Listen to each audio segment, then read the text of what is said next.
Hej, witajcie na kanale Klaudia Inspiruje. Dziś mam dla Was przepis na przepyszne, mocno cynamonowe i słodkie cynamonki.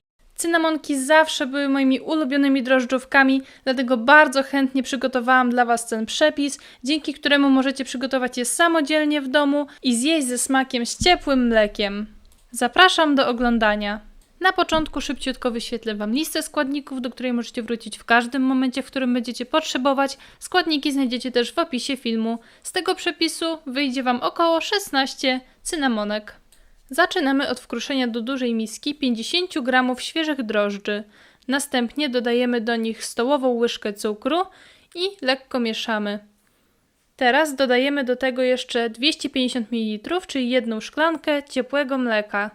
Chwilę mieszamy, następnie do oddzielnej miski dodajemy pół kg mąki pszennej tortowej, zabieramy z niej 6 łyżek stołowych i dodajemy je do miski z drożdżami, cukrem i mlekiem. Bierzemy trzepaczkę i wszystko dokładnie mieszamy, żeby nie było grudek. Gotowa masa powinna wyglądać w ten sposób. Przykrywamy ją ściereczką i odstawiamy do wyrośnięcia na 15 minut. Jest to zaczyn drożdżowy.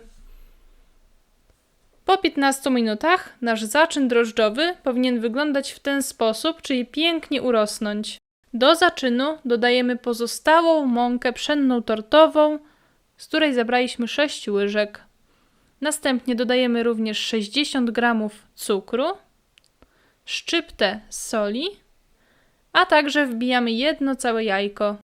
Bierzemy teraz mikser z hakami do wyrabiania ciasta i chwilę wyrabiamy nasze ciasto drożdżowe. Następnie dodajemy do niego 65 g rozpuszczonego masła. Po dodaniu masła dalej wyrabiamy ciasto około 10 minut, tak żeby ładnie się wyrobiło i było gładkie. Można wyrabiać też ciasto ręcznie, ale hakami jest zdecydowanie łatwiej. Po wyrobieniu ciasta zdejmujemy je z haków, przykrywamy ciasto drożdżowe ściereczką i odstawiamy na 1,5 godziny do wyrośnięcia. Po 1,5 godziny nasze ciasto powinno pięknie wyrosnąć. Przekładamy teraz nasze ciasto na czysty blat i będziemy chwilę wyrabiać rękami, żeby pozbyć się dużych pęcherzyków powietrza. Delikatnie wyrabiamy. Na blacie jeszcze bez mąki. Ciasto jest fajne, elastyczne, bardzo dobrze wyszło. Teraz oprószamy blat mąką. Na oprószony mąką blat kładziemy ciasto drożdżowe, oprószamy je jeszcze mąką od góry, a następnie z pomocą wałka staramy się je rozwałkować w kształt prostokąta o wymiarach około 30 na 60 cm. Ciasto powinno być grubości około pół centymetra. Można sobie pomóc uzyskać odpowiedni kształt za pomocą rąk. Teraz rozpuszczamy 100 g masła i smarujemy dokładnie całe ciasto. Następnie bierzemy cukier i rozprowadzamy grubą warstwę cukru na całym cieście. Będzie to około 5 łyżek stołowych. Nie żałujcie cukru. Teraz bierzemy czubatą łyżkę cynamonu i przez sitko rozsypujemy go po całym cieście. Zarówno cukru, jak i cynamonu sypcie na grubo, bo ciasto będzie rosło w trakcie pieczenia.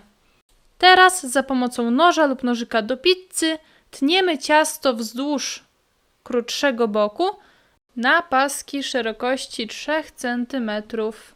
Każdy z pasków zwijamy w ślimaka w sposób pokazany na filmie, tak jak tutaj widzicie. Końcówkę staramy się zagnieść tak, żeby nam się nie rozwinęła w trakcie pieczenia. I odkładamy na blat oprószony mąką, żeby nasze cynamonki nie przykleiły się do blatu. W ten sposób staramy się ładnie zwinąć wszystkie paski, które są posypane cukrem i cynamonem. Tak przygotowane cynamonki przykrywamy ściereczką i zostawiamy na 20-30 minut do wyrośnięcia. Po wyrośnięciu odsłaniamy cynamonki i powinny prezentować się w ten sposób. Ładnie wyrosły. Teraz rozgrzewamy piekarnik. Ustawiamy piekarnik na grzanie góra-dół 180 stopni Celsjusza. Kiedy piekarnik się rozgrzewa, przechodzimy do posmarowania naszych cynamonek rozpuszczonym masłem. Do smarowania cynamonek w środku i z zewnątrz wykorzystaliśmy niecałe 100 g rozpuszczonego masła, czyli około pół kostki. Po posmarowaniu cynamonek z wierzchu masłem poprawiamy jeszcze końcówki, żeby na pewno nie rozeszły się podczas pieczenia. Bierzemy jeszcze cukier i porządnie na grubo opruszamy cynamonki z wierzchu. Dzięki temu cynamonki będą słodkie i rumiane na zewnątrz. Cynamonki pieczemy na blaszce od piekarnika wyłożonej papierem do pieczenia. Cynamonki pieczemy bez termoobiegu, więc dzielę tą porcję na 2 tury. Będę piekła po 8 sztuk cynamonek, bo mam ich 16. Zachowując takie odległości między cynamonkami, jak tutaj na filmiku, macie pewność, że nie skleją Wam się podczas pieczenia. Przypominam, że wykorzystuję tutaj dużą blachę od piekarnika. Mam 2, więc od razu przygotowuję też drugą turę cynamonek. W międzyczasie sprzątam jeszcze blat po robieniu cynamonek i wstawiam do rozgrzanego piekarnika pierwszą turę. Przypominam, że jest to 180 stopni Celsjusza, grzanie góra-dół. Każda tura cynamonek będzie się piekła przez 20 minut. Po 20 minutach nasze cynamonki powinny być pięknie zarumienione i ładnie upieczone, tak jak tutaj na filmiku. Po wyjęciu z piekarnika pierwszej tury od razu wstawiam drugą turę cynamonek do piekarnika, również na 20 minut. Taki czas pieczenia cynamonek jest wystarczający, bo gdybyście piekli je zbyt długo, cynamonki mogłyby być zbyt suche i twarde. Gotowe cynamonki wyglądają naprawdę apetycznie. Tutaj widzicie cynamonki z pierwszej tury. Zobaczcie, jakie są śliczne, jakie ładne, rumiane. Część cukru się rozpuściła, a część została w kryształach, co nadaje im naprawdę fajnego wyglądu. Też podpowiem, że jeśli macie ochotę, możecie cynamonki polać lukrem. Tutaj jeszcze Wam pokażę, jak pięknie wyszła druga tura cynamonek. Są naprawdę przepyszne. Moim zdaniem takie domowe cynamonki są dużo lepsze niż te sklepowe.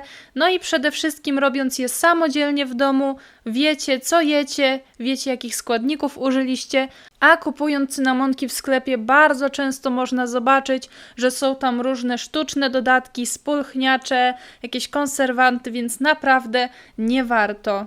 Lepiej jest poświęcić chwilę czasu i zjeść coś zdrowszego. W tym filmiku to już na tyle. Mam nadzieję, że przepis się Wam spodobał.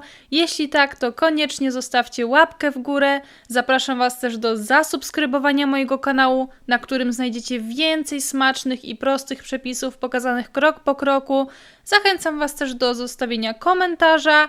Jeśli macie jakieś pytania, śmiało pytajcie, chętnie odpowiem. No i co? Do zobaczenia w następnym filmiku. Cześć!